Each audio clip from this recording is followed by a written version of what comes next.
Esta mañana, en nuestro estudio continuo de Segunda de Corintios, llegamos a una de las doctrinas más elementales y más fundamentales de la Biblia.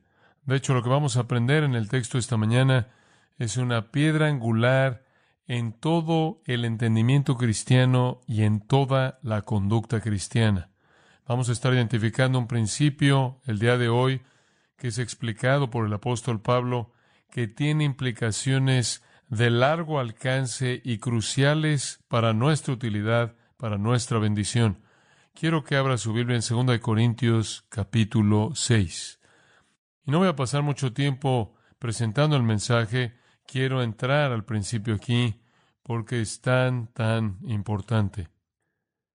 2 de Corintios, capítulo 6, versículo 14. Permítame leer el párrafo que sigue al versículo 14. No os unáis en yugo desigual con los incrédulos, porque ¿qué compañerismo tiene la justicia con la injusticia? ¿Y qué comunión la luz con las tinieblas? ¿Y qué concordia Cristo con Belial? Satanás. ¿O qué parte el creyente con el incrédulo? ¿Y qué acuerdo hay entre el templo de Dios y los ídolos? Porque vosotros sois el templo del Dios viviente, como Dios dijo, habitaré y andaré entre ellos, y seré su Dios, y ellos serán mi pueblo. Por lo cual, salid en medio de ellos, y apartaos, dice el Señor, y no toquéis lo inmundo, y yo os recibiré, y seré para vosotros por Padre, y vosotros me seréis hijos e hijas, dice el Señor Todopoderoso. Así que, amados, puesto que tenemos tales promesas, limpiémonos de toda contaminación de carne y de espíritu, perfeccionando la santidad en el temor de Dios. Probablemente esta es la porción más conocida de la Escritura que se encuentra en 2 de Corintios. La afirmación que comienza el versículo 14 podría ser una de las porciones citadas con mayor frecuencia de esta epístola maravillosa. Dice, no os unáis en yugo desigual con los incrédulos. Y ese es el principio que es tan elemental, a tal grado una piedra angular en la vida cristiana, que necesitamos prestarle nuestra atención con mucho cuidado. Ahora, simplemente a partir de una primera lectura, es claro en este pasaje que el apóstol Pablo identifica dos mundos que se oponen, dos esferas o reinos o dimensiones de la vida que se oponen. Uno es descrito y caracterizado por la justicia, la luz, Cristo, los creyentes y la presencia de Dios. El otro es caracterizado, descrito como impío, oscuro, satánico, ocupado por los incrédulos y la presencia de los ídolos. Dos sociedades, dos esferas, totalmente diferentes, totalmente incongruentes, completamente incongruentes e incompatibles. Y el apóstol dice, no hay posibilidad para que la gente en estos dos reinos estén ligados juntos en un trabajo en común. No hay comunión, no hay asociación, no hay armonía, no hay algo en común y no hay acuerdo o realmente puede existir. Años atrás hubo una balada titulada Dos mundos diferentes y la primera línea simplemente decía, vivimos en dos mundos diferentes. Y ese es precisamente el caso aquí. Dos mundos diferentes que no tienen absolutamente nada en común. Nadie realmente vive en ambos. Algunas personas tratan sin éxito. Pero ambos son distintos. Uno es antiguo, el otro es nuevo. Uno es terrenal, el otro es celestial. Uno es mortal, el otro da vida. Uno es material, el otro es espiritual. Uno está lleno de mentiras, el otro es todo verdad. Uno se relaciona con lo inmundo y el otro con lo puro. El mensaje de Pablo en este texto tiene la intención de presentar de manera clara a todo cristiano que no hay posibilidad de vivir en ambos o estar pasando de uno al otro. Dice usted, ¿por qué se dirige a esto aquí? Respuesta, porque los corintios estaban esforzándose por vivir en ambos o por lo menos tratar de pasar del uno al otro. Habían venido a Cristo. En el capítulo 5, versículo 17, el apóstol Pablo había afirmado que si alguno está en Cristo, nueva criatura es. las cosas viejas pasaron, he aquí, todas han sido hechas nuevas. La salvación es llamada vida nueva, y los corintios habían entrado a esa vida nueva. Habían venido a lo nuevo y a lo celestial y a lo que da vida y a lo espiritual y a lo verdadero. Habían venido al reino que es caracterizado por justicia, luz, Cristo y la presencia de Dios. Y no había posibilidad de tener una relación de intimidad alguna con aquello que era antiguo y terrenal y mortal y material y lleno de mentiras, lo que era impío y oscuro y satánico e idólatra. Habían sido hechos puros y no podían tener más comunión con aquello que era impuro. Ese es el mensaje de Pablo, y los corintios necesitaban oírlo. ¿Por qué? Porque estaban moviéndose entre dos esferas incompatibles, incongruentes, de un extremo al otro, como los tesalonicenses, de quienes Pablo dice, os habéis vuelto a Dios de los ídolos. 1 Tesalonicenses 1:9, habían hecho eso. Los corintios se habían vuelto a Dios de los ídolos, pero debido a las influencias de la cultura pagana en la que estaban, seguían regresando a la idolatría antigua. Y realmente no había posibilidad de acuerdo alguno, de armonía alguna, de asociación alguna, de comunión alguna con ese reino antiguo. Se estaban permitiendo a sí mismos, debido a la influencia de su cultura, a ser aspirados de regreso a las formas de su idolatría antigua. Y para empeorar las cosas, en medio de ellos habían venido falsos maestros que habían traído un tipo de religión sincretista ecléctica que tomaba el cristianismo, el judaísmo y las formas más populares de idolatría pagana y la habían derretido juntas para formar una herejía falsa y satánica y condenadora que había tenido una gran influencia en la iglesia corintia, a grado que algunos de los corintios incluso se habían vuelto en contra de Pablo a favor de estos apóstoles falsos y maestros mentirosos que habían venido con su doctrina de demonios, su invento satánico, y ahora estaban tratando de unir el cristianismo con estas nuevas cosas y unir a Pablo con estos apóstoles falsos, y eso era una imposibilidad absoluta y total, y más que tan solo ser imposible, era terriblemente dañina, como veremos. Entonces Pablo tiene que dirigirse a este problema en Corinto. Estaba ahí cuando él escribió la primera carta, 1 Corintios a ellos. Estuvo ahí antes de 1 Corintios cuando él escribió su carta inicial, que no aparece en la Escritura. Todavía está ahí y ha sido acentuada ahora debido a la llegada de los falsos maestros que han metido otra forma de religión pagana mezclada quizás con judaísmo y de alguna manera el cristianismo para hacerla más apetecible. Y entonces aquí están estos corintios brincando de un lado a otro de Cristo a su religión pagana del pasado, algunas veces de manera ingenua.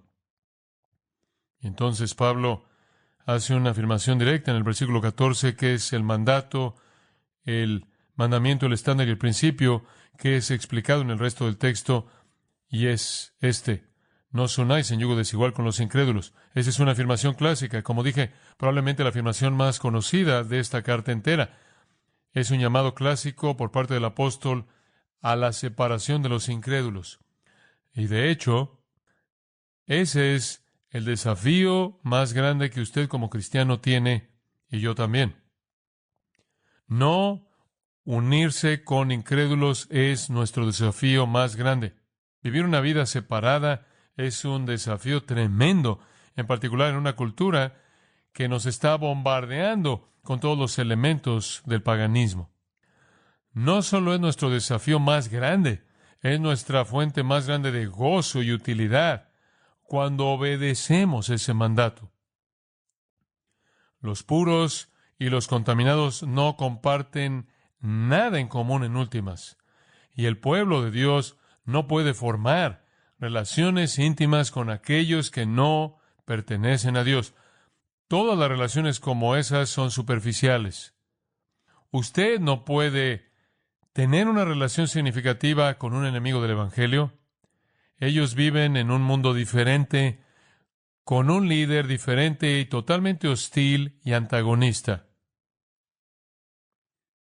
Ahora, ¿qué significa eso? ¿Cuáles son las implicaciones de eso?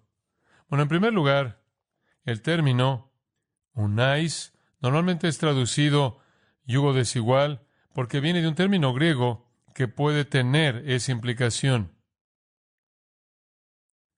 De hecho, el término griego, el verbo griego, que algunas veces es traducido yugo desigual, heterozugeo, puede ser usado de unirse en un esfuerzo en común.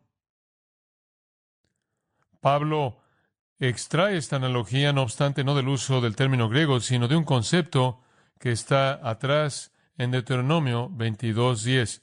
Cuando Dios estaba estableciendo prescripciones para la conducta de su pueblo, Él le dio muchas prescripciones que a nivel superficial no son espirituales de manera particular. Tienen que ver con la identidad única de la vida de Israel.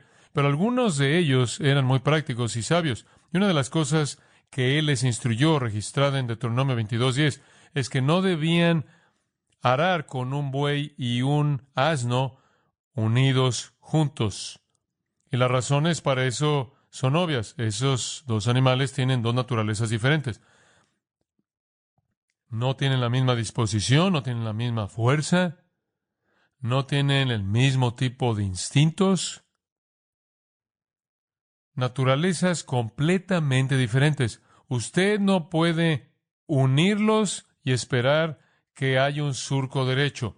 Y Pablo está tomando esa analogía y usando un término griego que era usado en esa misma manera, hablando de yugos desiguales o yugos iguales. De hecho, en el tiempo de Pablo, ese verbo mismo era usado para referirse a maestros que estaban unidos en una religión en común, o una filosofía en común, o una escuela en común, que no estaban de acuerdo y se decían que estaban en yugo desigual. Entonces Pablo está tomando de la analogía hebrea del Antiguo Testamento y como también tomando de algo del uso griego de ese término mismo, porque significa estar unido, estar involucrado en alguna asociación en común, una empresa en común, ligados juntos, y tener que hacer lo mismo en armonía perfecta es una imposibilidad total si estamos hablando de un creyente y un incrédulo. No se permita a sí mismo unirse en un yugo con un incrédulo. Ahora, eso abre todo tipo de posibilidades. ¿Qué quiere decir Pablo cuando dice, no os unáis en yugo desigual con los incrédulos? ¿Cómo debemos entender eso? Porque las implicaciones de eso tienen todo tipo de importancia para nuestras vidas. Ahora, alguien va a venir y decir, bueno, mira, en el sentido más puro y más verdadero, realmente está llamándote a un estilo de vida de monje. Bueno, eso te está llamando a vivir como esos monjes de siglos atrás, vestirte de alguna ropa sucia y encontrar una cueva y quedarte hasta que mueras. Y tú sabes, simplemente te quedas ahí, te ensucias más y más y lees la Escritura y contemplas tu ombligo y no dejas que nadie te influencie. Simplemente te aíslas a ti mismo. Esa realmente era la mala interpretación de esto que está detrás de la mentalidad de monje. Algunos de nosotros, en un ambiente más moderno, podremos decir, bueno, lo que realmente significa es que más vale que te asegures de que compres tu casa de un agente de bienes raíces cristiano y compres tu casa de un vendedor de autos cristiano y asegúrate de que tienes vecinos cristianos y asegúrate de que tus hijos están en una escuela cristiana y asegúrate de que compres tu seguro de un agente cristiano y asegúrate de que encuentres un carnicero cristiano y sigues y sigues y sigues ad infinitum. Y simplemente no podemos meternos en ningún tipo de situación y asegúrate, hombre, no debes estar en un fondo de inversión mutuo, hombre, entonces realmente estás ligado a un incrédulo. Más vale que tengas cuidado quién está metiendo el dinero en tu banco, digo, y sigue, sigue, sigue. ¿En dónde trazamos esta línea aquí? ¿Qué tan lejos llega? ¿Qué tal acerca de salir en una cita con alguien? ¿Qué acerca del matrimonio? ¿Qué acerca de una asociación? ¿Qué acerca de estar en un equipo? ¿Qué acerca de trabajar juntos con alguien? ¿Qué acerca de estar en recreación juntos con ellos? ¿Qué acerca de inversiones mutuas? ¿Qué acerca de un negocio en común? ¿Qué acerca de una sociedad? ¿Qué acerca de una sociedad limitada? ¿Qué acerca? ¿En dónde trazamos la línea aquí? ¿De qué estamos hablando? ¿Debemos salirnos del mundo? Bueno, en cierta manera eso es difícil, debido a que la Gran Comisión nos dice que veamos por todo el mundo y prediquemos el Evangelio a toda criatura, ¿verdad? Entonces, no debemos salir del mundo. De hecho, Vea lo que Pablo le dijo a los corintios. Ellos entenderían esa afirmación en el contexto de lo que ya les había dicho. Entonces regresemos a 1 Corintios y veamos cómo es que Pablo define lo que él quiere decir con eso. Y él establece algunos parámetros muy claros para que no tengamos que confundirnos. En 1 Corintios capítulo 9, y vamos en cierta manera a ver algunas escrituras en 1 Corintios. No tenía la intención realmente de desarrollar esto de esta manera, pero así salió en el primer servicio, entonces así va a salir aquí. De hecho, le dije a la gente que pasé horas y horas y días preparando todo esto y cubrí lo que escribí en 5 minutos. Y esa es la aventura de la predicación. Me interesa oír lo que voy a decir si me puedo acordar de lo que les dije. Se los voy a decir. 1 Corintios 9, versículo 20. Ahora Pablo en el versículo 19 realmente lo presenta. Por lo cual, siendo libre de todos, me he hecho siervo de todos para ganar a mayor número. Ahora Pablo está diciendo, miren, estoy libre de todos los hombres en un sentido. He sido impulsado al reino de la luz.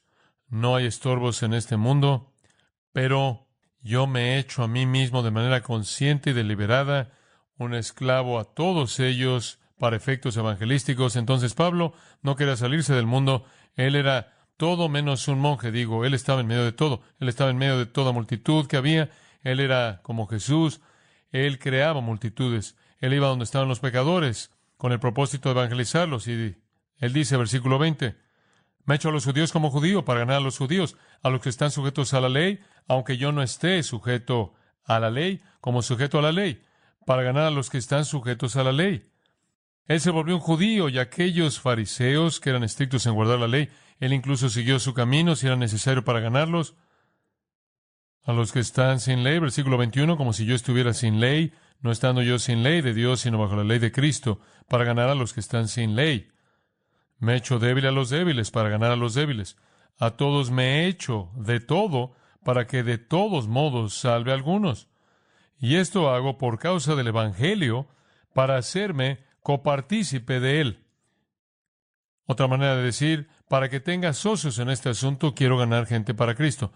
Entonces, mire, Pablo no dejó el mundo. Él no huyó de él. Él se metió a la mitad de él con el propósito de llevar a gente al conocimiento de Cristo. Él no está llamando al aislamiento. No hay lugar para el aislamiento de los incrédulos. Si Dios nos quisiera aislado de los incrédulos, Él nos habría salvado, instantáneamente nos habría llevado al cielo. Él no está llamando al aislamiento.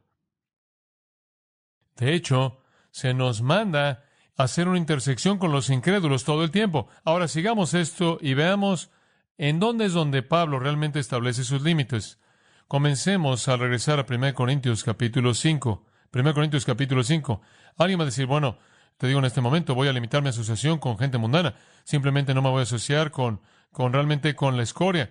No me voy a asociar con los malos. Simplemente quiero mantenerme alejado de eso. ¿Es ahí donde trazo la línea? Bueno, 1 Corintios 5:9, os he escrito en mi carta previa a 1 Corintios, él había escrito a ellos una carta.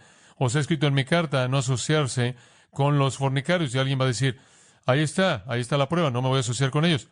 Pero versículo 10, no quise decir con todos los fornicarios de este mundo.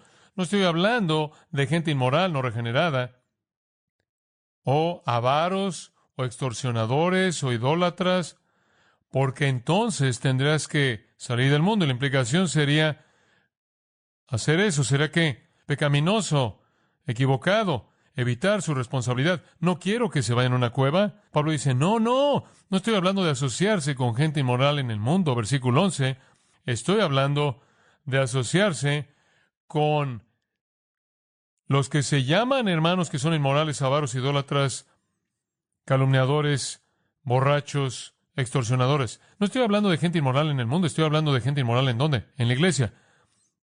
Tienes que tratar con esas personas, van a contaminar la comunión.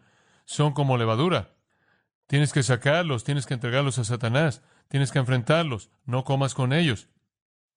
Si son herejes, amonéstalos unas cuantas veces y después despídelos. Versículo 12. Porque ¿qué tengo que hacer con juzgar a los de afuera? No juzgáis a aquellos que están dentro de la iglesia, pero los que están afuera, Dios juzga. Lo que me preocupa, Pablo, es aquellos que están afuera. Pablo dice, van a caer bajo el juicio de Dios y necesito alcanzarlos con el Evangelio. Entonces, lo que signifique no unirse en yugo desigual con los incrédulos no significa que debemos aislarnos de incrédulos pecaminosos. Entonces tendremos que salir del mundo. Y salir del mundo derrotaría el propósito mismo por el cual Dios nos ha dejado en el mundo, y eso es ir al mundo y predicar el Evangelio a toda criatura. ¿Y cuál era el nivel más elevado de acusación jamás presentado en contra de Jesús por parte de la religión organizada? Decían, él es amigo de qué? De pecadores. Él está con borrachos y prostitutas y etcétera, etcétera. Seguro, esa es la razón por la que él vino.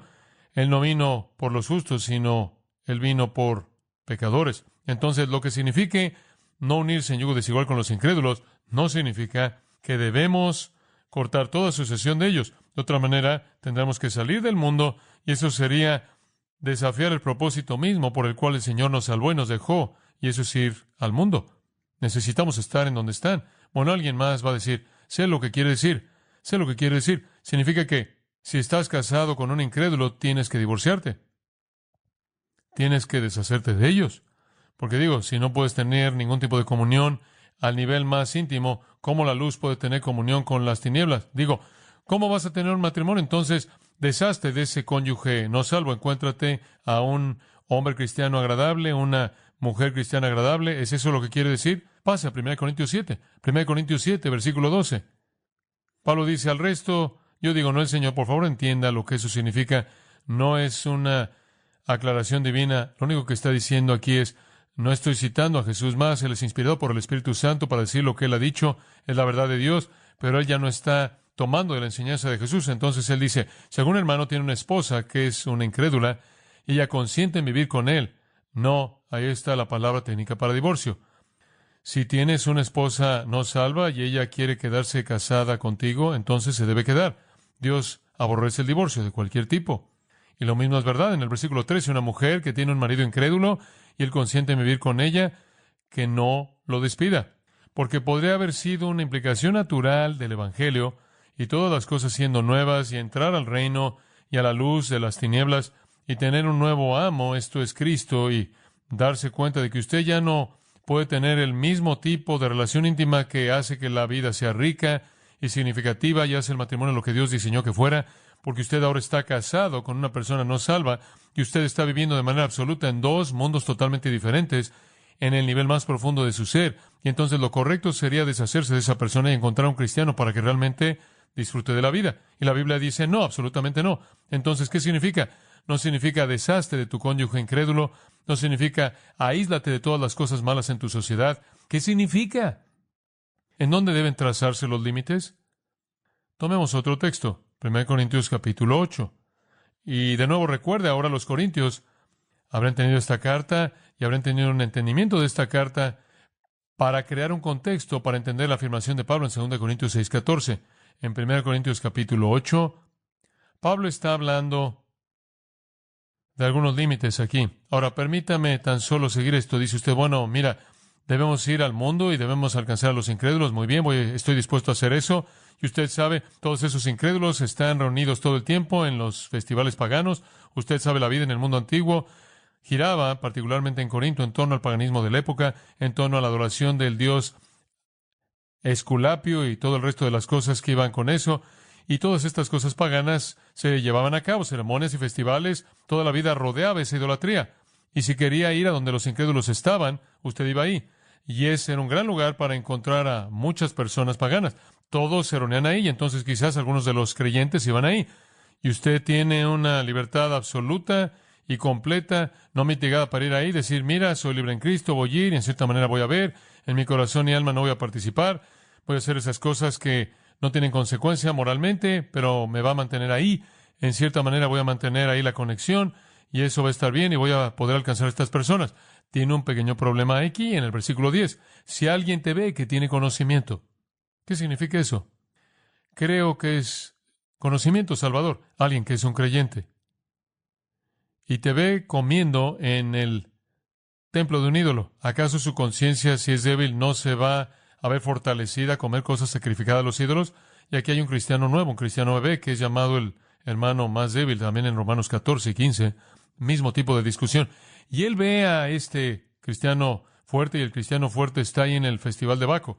Él está ahí, las cosas sexuales están pasando ahí, las prostitutas del templo están haciendo lo que hacen, la embriaguez está ahí, la fiesta y entregándose a todo esto y disfrutando de este tiempo desenfrenado, y él va ahí supuestamente para dar testimonio, y él se siente y él come la comida. Digo, él simplemente come la comida. La comida está ahí, es parte del asunto ahí, y él come, y un ídolo no es nada. 1 Corintios 8, al principio del capítulo, ¿qué es un ídolo? Un ídolo no es nada. Algo ofrecido a un ídolo no es nada, no significa nada. No tiene sentido porque el ídolo no es nada, entonces él simplemente come la comida. Pero hay un cristiano que es un cristiano nuevo, débil. Él acaba de ser salvado de la idolatría, él ve a su hermano maduro haciendo esto, él dice, hombre, tengo libertad de ir ahí. ¡Wow! Tengo libertad de comer todas esas cosas. Hombre, esto es maravilloso. El baile es demasiado débil. Él es aspirado de regreso a su paganismo antiguo. Él no tiene la fortaleza espiritual para enfrentar esa libertad. Lo que ha pasado es que el hermano más fuerte ha usado su libertad para hacer que el hermano más débil tropiece, ¿verdad? Entonces tiene que guardar su vida. Él puede ir al mundo y él puede alcanzar al mundo, pero él tiene que todo el tiempo estar muy, muy consciente de que alguien puede estar viéndolo y viéndolo, legitimizando cualquier tipo de conducta que él está llevando. Y al ver que esa conducta está bien para él, lo hunde en ese mismo tipo de conducta sin la fortaleza espiritual para enfrentar lo que viene y todo lo que conlleva. Poco después, él es aspirado de regreso allá al vórtice, de regreso al huracán. Y aquí está este hermano más fuerte, bien intencionado, queriendo ganar a un idólatra a Cristo, y al hacerlo, él ha cruzado la línea y ha hecho que su hermano tropiece, el hermano que es más débil. Y él dice, él se vuelve fortalecido en el versículo 10 a comer cosas sacrificadas a los ídolos, porque él debe hacerlo, pero tú mediante tu conocimiento, el que es débil es arruinado, el hermano por cuya causa Cristo murió, y de esta manera al pecar en contra del hermano y herir su conciencia cuando es débil, pecas contra Cristo. En el versículo 13, no hagas nada que cause que tu hermano tropiece. Ahora aquí tenemos algunos límites. Entonces, vamos a alcanzar al mundo, pero hay algunos límites. Y el primer límite que vemos en este texto en particular es el límite de lo que podría ser una libertad expresada que causaría a un hermano más débil que tropiece. Entonces, tenemos que guardar la conducta. Sí queremos alcanzar al mundo, sí queremos tocar al mundo, sí queremos llevarlos a Cristo, pero tenemos que quedarnos cortos de una identificación completa con ese estilo de vida que causaría a un cristiano más débil, pensando que él tiene libertad de hacer eso, entrar en eso y hundirse en algún tipo de desastre espiritual. Vaya a 1 Corintios capítulo 10 y encontremos un tipo parecido de límite para nuestra libertad. En 1 Corintios capítulo 10 tenemos un escenario que se nos es dado, y es un escenario muy simple. Versículo 27. Uno de los incrédulos te invita. Hombre, eso es algo maravilloso, ¿no es cierto? Cuando un incrédulo te invita a cenar, nos gustaría que no siempre tuviéramos que invitarlos. Aquí hay un escenario en donde un incrédulo te invita a su hogar y quieres ir. Funciona, vas a ir. Come todo lo que te pongan. ¿No es eso bueno? No debes ofender al hombre, ¿verdad? Entonces él viene y él te trae esta carne. No hagas preguntas, come, sin hacer preguntas por causa de la conciencia. Si algo en tu conciencia dice, ¿sabes esto pudo haber sido carne ofrecida a los ídolos, porque el mejor lugar para comprar carne en toda ciudad idólatra era la carnicería del templo, porque los precios eran bajos. ¿Por qué eran bajos los precios? Básicamente porque no tenían que comprarlo en el mercado. Los adoradores venían al templo y presentaban un sacrificio. Parte de esto era quemada, parte era consumido por los sacerdotes que operaban el lugar, pero obviamente tiene a la población entera trayendo sacrificios rápidamente. No pueden consumir todo, entonces simplemente lo sacan por atrás. Abrieron una carnicería y se lo vendían a la gente. Y con la eliminación del mercado, la eliminación del mediador, usted tiene la mejor compra. La gente compra su carne ahí. Ahora, usted va a decir, esta es carne ofrecida a ídolos. No hagas preguntas por causa de la conciencia. Simplemente siéntate ahí y cómete la carne. Pero, versículo 28, si alguien te dijera, digamos que tienes la escena, es obviamente hay varios creyentes ahí, y uno de esos creyentes te dice, mira, esta es carne sacrificada a ídolos. Yo sé. Yo sé de dónde sacó esto. Oh, hermano. Ahora tienes un problema. Vas a ofender a alguien. Si comes, vas a ofender a tu hermano, que es débil y que no puede enfrentar el hecho. Es como una persona totalmente nueva que se convierte del judaísmo ortodoxo y él viene a tu casa para su primer comida con un cristiano y le ofreces costillas de cerdo. Y él no puede tolerar eso. Alguien salvado completamente del paganismo, para quien la carne ofrecida a los ídolos tenía connotaciones de una estructura religiosa, inmoral, idólatra, vulgar en su totalidad, y le das carne ofrecida a ídolos, y es más de lo que su conciencia puede tolerar. No debes empujarlo porque no debes entrenarlo a ignorar su conciencia, ¿verdad? Y no debes hacer que él haga algo que va a hacer que viole su conciencia, lo cual es entrenarlo a cómo ignorarla. Y no debes meterlo en algo que lo va a aspirar por el vórtice de su vida antigua. Entonces tienes un problema. Aquí hay un hermano más débil y dice, esto es ofrecido a ídolos, no puedo comer esto. Y estás sentado ahí y estás diciendo, hombre, si no te ofendo a ti, voy a ofender a este hombre que es un incrédulo y estamos tratando de ganarlo para Cristo. Entonces, ¿qué? Estás en medio de la espada y la pared. ¿Qué haces? Versículo 28. No te lo comas, no te lo comas. ¿Por qué? Por causa del que te informó y por causa de su conciencia. Escucha esto. Estás mejor ofendiendo al no cristiano. Tienes una obligación mucho mayor para con tu hermano. Esta es la familia. Este es el reino. Mucho mejor ofender es incrédulo. ¿Y sabe usted lo que es incrédulo va a concluir? Esos cristianos se aman entre sí. Esos cristianos se preocupan el uno por el otro. Si usted ofende a su hermano y no ofende al incrédulo, el incrédulo va a concluir que es mejor ser un incrédulo, te tratan mejor. Tenemos una obligación más profunda, lo que es sorprendente, hacia aquellos dentro de la familia y no hacer que tropiecen. De hecho, Jesús en Mateo capítulo 18 dijo, cuando piensas en causar que otro creyente caiga en pecado, piensa en esto.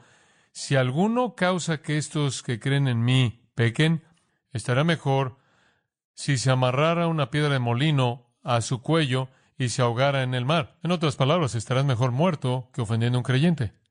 No ofenda a un creyente, entonces retroceda de ese deseo de alcanzar ese incrédulo por causa del amor a ese hermano y asegúrate de que no tropiece. ¿Por qué?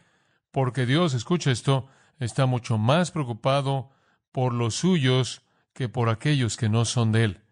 Son sus ovejas amadas, y el alcanzar a aquellos que no son de Él depende de la virtud y la piedad de aquellos que lo son. Entonces, usted no debe hacer lo que hace que ellos tropiecen en pecado. Entonces, todo eso simplemente para decir que hay un contexto en el que debemos entender esto. No significa que vamos a una cueva, no significa que nos deshacemos de nuestro cónyuge incrédulo o nos deshacemos de nuestros amigos no salvos, no significa que nos salimos de donde vivimos porque estamos rodeados por incrédulos, no significa que dejamos la escuela porque hay maestros no cristianos ahí, no significa eso en absoluto. Lo que significa es que no podemos excedernos en satisfacernos a nosotros mismos en su mundo al grado que afectamos nuestro testimonio dentro del cuerpo de Cristo. Eso es lo que significa. Incluso Jesús era el amigo de pecadores, comía con los impíos, iba a sus casas. ¿De qué está hablando Pablo aquí? ¿Está hablando de matrimonio? ¿Está hablando de salir en citas, negocios, trabajo, equipo, política, educación, entretenimiento, recreación? ¿De qué está hablando? Bueno, ya hemos visto algunos de los límites que los cristianos habrían entendido. Permítame llevarlo en mayor profundidad a algo que ellos habrían entendido bien. Pablo tiene una cosa en mente. Una cosa en mente. Los corintios todos estaban afectados por falsos maestros enseñándoles una religión corrupta, corrompida por el paganismo. Y si eso no era suficiente, estaban rodeados por el paganismo. Corintianizar significaba irse a la cama con una prostituta. Así de identificada estaba su ciudad con la impiedad. Y lo que el apóstol está diciéndoles es, no pueden unirse con falsos maestros y falsos apóstoles y religión falsa. Ese es el punto. Ese es el punto. Regresemos a 1 Corintios capítulo 10 de nuevo. Y quiero mostrarle esto porque es tan importante entender el punto aquí. Pablo comienza el 10º capítulo de 1 Corintios con una ilustración acerca de Moisés y los hijos de Israel, cómo había una solidaridad tremenda, todos fueron llevados colectivamente bajo la nube, todos pasaron por el mar, todos fueron inmersos en el liderazgo de Moisés, todos comieron del mismo alimento espiritual, el maná del cielo, el agua, todos bebieron de esa misma bebida espiritual, todos bebieron, usted sabe, de la provisión que les trajo Cristo, y todos fueron cuidados por Dios. Pero en el versículo 5, Dios no se agradó de ellos. ¿Recuerda usted por qué? Porque se involucraron en la idolatría. Versículo 7, no seáis idólatras como algunos de ellos fueron, y habla de su idolatría, recordándonos que se sentaron a comer y a beber y se levantaron a jugar, definiendo su idolatría, y actuaron inmoralmente. 23,000 de ellos tuvieron que ser matados, destruidos por serpientes, una tragedia terrible, terrible. Aquí estaba la historia, siga esto. Los hijos de Israel colectivamente en Egipto. Dios viene y lleva a cabo una obra de redención. Son sacados de Egipto, ahora son un pueblo redimido. Llegan al desierto, van camino a Canaán, están en el desierto y comienzan a adorar de una manera idólatra, hacen un becerro de oro, caen en inmoralidad impía e idolatría y todos mueren en el desierto. ¿Por qué? Aunque habían sido liberados de la cautividad, habían pasado por la provisión redentora de Dios, en lugar de permanecer puros, regresaron al paganismo. ¿De dónde aprendieron? De un becerro de oro. Dígame usted, ¿de dónde vino eso? Egipto. Regresaron. Es exactamente lo que los corintios estaban haciendo, regresando a la idolatría, y con esa inmoralidad horrible, con esas sacerdotisas del templo. Entonces, en el versículo 14, después de esa ilustración, Pablo les dice, amados míos, huid de la idolatría. No regresen. Y después les dice, ¿por qué? ¿No es la copa de bendición que bendecimos una participación en la sangre de Cristo? ¿No es el pan que rompemos compartir en el cuerpo de Cristo? Y debido a que hay un pan, nosotros que somos muchos somos un cuerpo porque todos participamos de un pan. Miren la nación de Israel. ¿Acaso aquellos que comen en los sacrificios no son participantes en el altar? De nuevo, le está hablando de que somos un pueblo. Todos somos un pueblo. Todos hemos sido redimidos. ¿Qué quiero decir entonces? ¿Que algo sacrificado a los ídolos es algo? ¿Que un ídolo es algo? No. No estoy diciendo que un ídolo es algo, pero digo que las cosas que los paganos sacrifican, las sacrifican a los demonios. Ese ídolo no es nada. No existe tal Dios. No existe un Dios como ese, pero hay un demonio detrás de ese ídolo falso. Representando ese Dios es una religión falsa, demoníaca, y Satanás está involucrado en ella y los demonios están involucrados en ellos. Y al final del versículo 20, no quiero que seáis partícipes con los demonios. No pueden nada más de manera casual regresar a eso. No pueden beber, versículo 21, la copa del Señor y la copa de los demonios. No podéis participar de la mesa del Señor y de la mesa de los demonios. ¿Qué quieren hacer? Versículo 22. ¿Provocar al Señor a celos como Israel? ¿Creen que son más fuertes que Él? Es la misma advertencia. Todavía estaban jugando con la idolatría en Corinto. Todavía estaban siendo aspirados de regreso a esa vida antigua, y eso estaba siendo acentuado por una forma de religión paganizada traído a ellos por los falsos apóstoles. Los maestros falsos disfrazados como ángeles de luz, que eran mensajeros de Satanás, se los llama en 2 Corintios 11. Esto se corrompió tanto que venían a la iglesia y supuestamente estaban hablando en lenguas y no era nada más que el balbuceo pagano que solían practicar, y estaban maldiciendo a Jesucristo y pensando que era el Espíritu Santo haciendo eso. Eso es lo que el capítulo 12, versículo 3 dice. Estaban siendo guiados como eran guiados por los ídolos mudos y estaban diciendo Jesús es maldito. Y él dice, el Espíritu Santo no les está diciendo eso. Capítulo 6 de 1 Corintios. Aquí está la parte inmoral. ¿No sabéis, versículo 15, que vuestros cuerpos son miembros de Cristo? Tomaré entonces los miembros de Cristo y los uniré y los haré miembros de una ramera. No pueden tomar a Cristo y simplemente salir a eso y unirse a una ramera porque unen a Cristo a la ramera. Son un espíritu con el Señor, versículo 17. Entonces, versículo 18, huid de la inmoralidad, huid de la idolatría. Los dos huid en 1 Corintios. Entonces usted tiene el panorama de lo que estaban haciendo, ¿no es cierto? Digo, simplemente estaban regresando a la inmoralidad antigua, de regreso a la idolatría antigua, confundidos por falsos maestros y enseñanza falsa, y aspirados en una cultura de religión pagana. Cuando Pablo entonces dice, no os unáis en yugo desigual con los incrédulos, él está llamando a la separación. Escuche con cuidado, al nivel religioso. Eso es lo que quiere decir, al nivel espiritual. Y francamente, nada es un esfuerzo espiritual más grande que un matrimonio, porque es en un matrimonio en donde literalmente retratamos a Cristo y a su iglesia. Pero de eso está hablando él. Él está hablando en una asociación espiritual. Usted no puede jugar con la religión falsa. Usted no puede unir a los maestros verdaderos y a los maestros falsos. Usted no puede tomar el cristianismo verdadero y unirlo a una mentira demoníaca, falsa, condenadora. No puede hacer eso. Tiene que separarse de todo eso. Ahora, Pablo habló más de este punto importante. Vaya a 1 Timoteo, capítulo 1, simplemente de manera breve. En 1 Timoteo, capítulo 1, Pablo, en el versículo 18, dice, este mandamiento te encargo, hijo Timoteo, conforme a las profecías que se hicieron antes en cuanto a ti, para que por ellas pelees la buena batalla. Después dice esto, escuche con cuidado, versículos 19 y 20, manteniendo la fe, aférrate a la fe y una buena conciencia, la cual, desechando algunos, sufrieron naufragio con respecto a la fe, entre los cuales están Himeneo y Alejandro, a quienes entregué a Satanás para que aprendan a no blasfemar. Pablo había tenido que ir a esa iglesia y literalmente expulsar a los falsos maestros que estaban enseñando herejía blasfema, que estaban causando naufragio de la fe de la gente. Los entregó a Satanás. No puedes permitir eso en la iglesia. No puedes unirte a eso. Ahí en el capítulo 4, él habla de mentirosos hipócritas cauterizados en sus propias conciencias, que enseñan las doctrinas de demonios y son capacitados por espíritus engañadores. En el capítulo 6, versículo 3, él dice, cuando alguien así viene con una doctrina diferente, que no se conforma a las sanas palabras, las palabras de nuestro Señor Jesucristo y la doctrina que es conforme a la piedad, él está envanecido, no entiende nada, tiene un interés en preguntas controversiales, disputas de palabras, y opera a partir de la envidia, contienda, lenguaje abusivo, malas sospechas que crean fricción constante, son hombres de mente depravada, privados de la verdad. El punto es no tener nada que ver con ellos. Versículo 20 de ese mismo capítulo. Capítulo 6.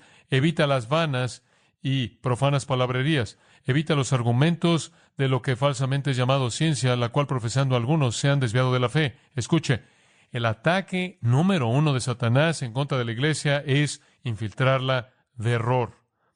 Meterse en la iglesia y enseñar mentiras, error, teología mala, meter sutilezas sincretistas, meter cosas que se oyen bien en la superficie, pero es doctrina de demonios. Así opera. Y él lo había hecho en Corinto, y Pablo dice, no puedes hacer eso. Es desastroso. Vea 2 Timoteo capítulo 2, una última mirada a las palabras de Pablo. En 2 Timoteo capítulo 2, en el versículo 15, él dice, tenemos que ser diligentes, estudiando para presentarnos aprobados para Dios, como obrero que no tiene de qué avergonzarse, que usa bien la palabra de verdad, que la maneja de manera precisa. Tenemos que evitar las vanas y profanas palabrerías, simplemente lleva más a la impiedad, y ese tipo de cosas se esparce como gangrena, entre los cuales son Himeneo y Fileto, hombres que se han desviado de la verdad. Dicen que la resurrección ya se efectuó, y trastornan la fe de algunas. Entonces, ¿qué tiene usted? Tiene a gente en la iglesia en Éfeso, en donde Timoteo está cuando él recibe la carta, y están enseñando mentiras, y están enseñando herejía, y están enseñando error. Él dice, usa la palabra con exactitud, mantente alejado de esas cosas, es como gangrena, es así de mortal, carcome el cuerpo de Cristo. Y después, en el versículo 20, en una casa grande no solo hay vasos de oro y de plata, sino también vasos de madera y de arcilla, algunos para honra y otros para deshonra. Ahora recuerde usted nuestra discusión de esto cuando hablamos de los vasos de barro en el capítulo 4. En esas casas habían ciertos contenedores y algunos de ellos eran usados para usos honorables y unos para usos deshonrosos. Deshonroso significaba desperdicio, realmente deshonroso. Lo más cercano con lo que me puedo identificar creciendo como niño, antes del día de los trituradores de basura, puedo acordarme a mi mamá muchas veces diciéndome, Johnny, saca la basura. Ahora lo llamamos basura porque todo es plástico y aluminio y papel, pero no solía ser así. Era basura. No teníamos ninguna manera de deshacernos de la basura. Teníamos un contenedor que manteníamos en la casa hasta que comenzaba a dominar la casa. Y cuando comenzaba a crear la cultura para que toda la casa lo disfrutara, mi madre solía decir, Johnny, saca la basura. Y después la sacaba y la colocaba en un barril, uno de ese tipo de barriles de metal que solíamos tener, y simplemente lo echaba ahí, y usted sabe, siempre estaba lleno de moscas y larva de moscas. Usted sabe cómo eran esos días. Y unos cuantos días pasaban en la semana, claro, mi mamá comenzaba a darse cuenta de que esta basura estaba teniendo un impacto en todo el vecindario. Y entonces era el momento de sacar la basura a la banqueta. Y el hombre de la basura venía, y después los hombres de la basura la llevaban al monte. No, lo digo esto de manera seria, porque en el monte, cualquiera de ustedes del monte, tomaron eso de manera personal, ¿no es cierto? En el monte tenían una granja de cerdos enorme en donde trabajaban en el verano, y toda la basura era hervida y después arrojada allí en la granja enorme para que los cerdos se lo comieran. Y así era como alimentaban a los cerdos con todo eso hervido. Y ese era todo un proceso. Bueno, estaba eso. Siempre sacábamos la basura, y lo puedo ver hasta el día de hoy. Y ella nunca servía la cena del domingo en eso. Digo, era algo menospreciable, que no se usaba para ningún otro propósito. Y así era en esas casas antiguas. Habían ese tipo de cosas para el desperdicio de la casa. Y miren lo que Pablo está diciendo. Miren, en la casa hay vasos que son para honra y son hechos de esos metales preciosos. Y después están esas cosas hechas del material común, de arcilla y de madera. Y si quieres ser un vaso de oro y plata útil, entonces límpiate de estas cosas. ¿Estas cosas qué? Falsos maestros, error, mentiras, herejía. No puede coexistir con esto. Arruina a aquellos que escuchan, avergüenza a los que enseñan, lleva la impiedad, se esparce como gangrena, trastorna la fe. De lo que estamos hablando aquí es cualquier unión con un incrédulo en alguna asociación religiosa o espiritual. De eso estamos hablando. No estamos hablando de inversión mutua. Puede descansar. No estamos hablando de que usted debe renunciar.